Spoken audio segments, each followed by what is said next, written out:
Қайырлы күн, құрметті оқырмандар. Біз бүгін жапалақ көрсең атып ал, жаманнан бойыңды сатып ал тәмсілін баяндайтын боламыз. Ендеше құлақ түріп тыңдайық.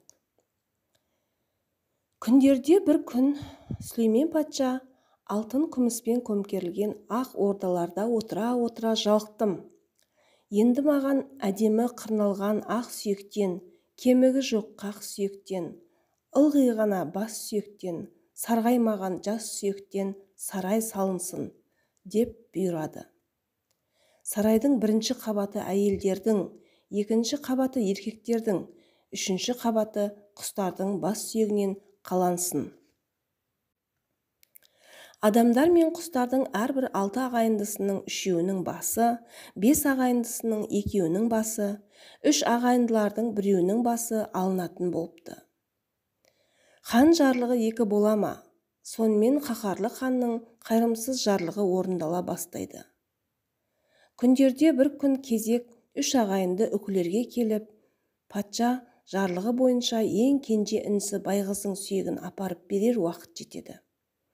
Бірақ қайсар да батыр үкі хан жарлығын орындаудан бас тартады. Ол жапалақ інісін жардың жарығына, байғыз інісін тастың қуысына тығып тастап отыра беріпті. Көкжендет дейтін бір қанды балақ құс бар екен. Құстарды қыру міндеті соған жүктеліпті.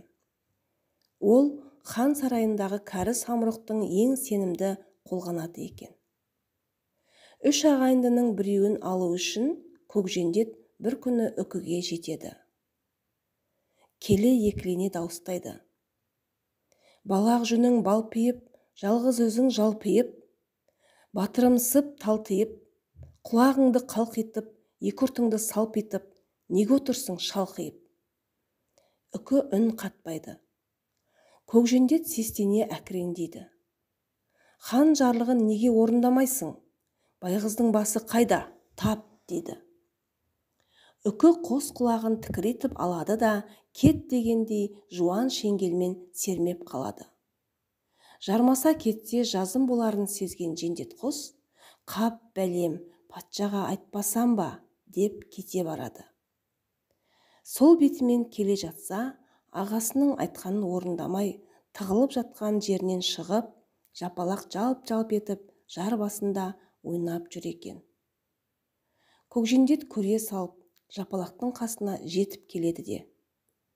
Байғызды тауып бер, сонда патшаның тойына бақыршы болып тамаққа тоясың, деп алдайды. Үкі де жендет құстың артынан қуа шыққан екен. Оның жапалаққа айтып тұрған сөзін естиді. Айтпа деп ымдайды.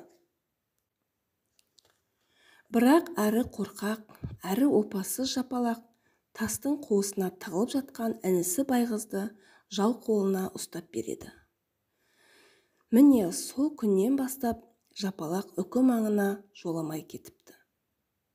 Опасыздық жасап өз бауырына бір уыс жемге сатқаны үшін бүкіл құс атаулы жерініпті. Жапалақ көрсең атып ал, жаманнан бойыңды сатып ал деген сөз содан қалған екен. Құрметті оқырмандар, менің бүгінгі тәмсілім ұнаса, каналға тіркеліп, лайк басыңыздар. Қазақ каналын дамытуға үлес қосыңыздар. Келесі кездескенше сау сәлеметте болыңыздар.